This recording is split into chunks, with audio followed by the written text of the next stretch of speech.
আল্লাহওয়ালাদের সব থেকে বড় গুণ যেটা আমি আপনাকে স্মরণ করিয়ে দেব সেটা হচ্ছে আল্লাহকে স্মরণ করা। দেখেন আল্লাহ সুবহানাহু ওয়া তাআলাকে আপনি অধিক মাত্রায় স্মরণ করবেন, আপনার যে কোনো পেরেশানি কেউ জানে না, আল্লাহ জানে, আর আল্লাহ সুবহানাহু ওয়া তাআলা সব কিছু দূর করতে সক্ষম। অতএব আপনি আল্লাহকে ডাকেন, যত বড় বিপদ হোক আপনি আল্লাহকে ডাকেন। আল্লাহকে যারা ডাকে না মূলত তাদের সাথে আল্লাহর কোনো সম্পর্কই নেই। সে যতই বলে আমি আল্লাহর ওলি, আমরা যদি আল্লাহকে না ডাকি তাহলে জেনে নেন এই সালাত, এই ইবাদত, এগুলো সারশূন্য। তার মানে ইবাদতের মধ্যে সবচেয়ে শ্রেষ্ঠ ইবাদত হচ্ছে আল্লাহকে ডাকা, যখন তখন আল্লাহকে ডাকা।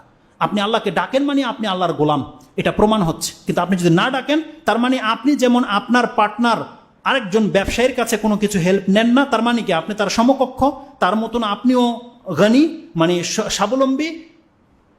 যদি আপনি আল্লাহর কাছে না চান ব্যাপারটা এমনই হবে যে আপনি হয়তো আল্লাহর কাছ থেকে মুখ ফিরিয়ে নিয়েছেন। একটা ছোট্ট কথা মনে পড়ে গেছে, বলে দিই।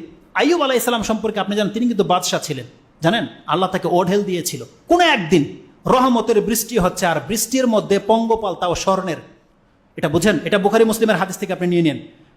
বৃষ্টি ঝরছে, পঙ্গপাল হচ্ছে স্বর্ণের, যেটা হচ্ছে ফড়িং আমরা বলি, ঘাস ফড়িং। এ পঙ্গপাল যেটা আযাব হিসাবে আসে, মক্কা মদিনায় ছেয়ে যায়।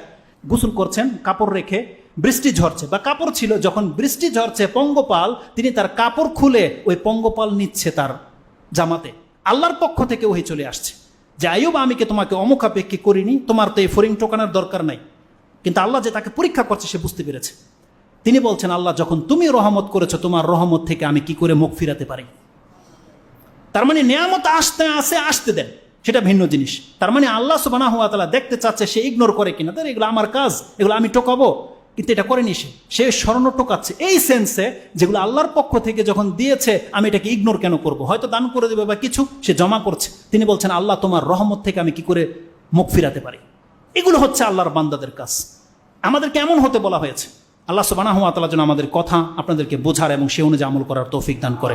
আল্লাহ সুবহানাহু ওয়া তাআলা যে বিপদ আমাদের উপরে দিয়েছো, আল্লাহ এই বিপদ আমাদেরকে ধৈর্য ধারণ করার তৌফিক দান করো এবং এর চেয়ে উত্তম জীবন তুমি আমাদেরকে দান করো। আল্লাহ যে উদ্দেশ্য তুমি এই বিপদ আমাদেরকে দিয়েছো সেই উদ্দেশ্যের জন্য হাসিল হয়, আমরা যেন তোমার মুখী হতে পারি এবং আমাদের পাপ যেন মিটে যায়। আল্লাহ আমাদেরকে তাদের অন্তর্ভুক্ত করো যাদের পাপ মিটে যাবে। সুবহান রাব্বিকা রাব্বিল ইজ্জাতি আম্মা ইয়াসিফুন ওয়া সালামুন আলাল মুরসালিন আলহামদুলিল্লাহি রাব্বিল আলামিন। আসসালামু আলাইকুম ওয়া রাহমাতুল্লাহি ওয়া বারাকাতুহু।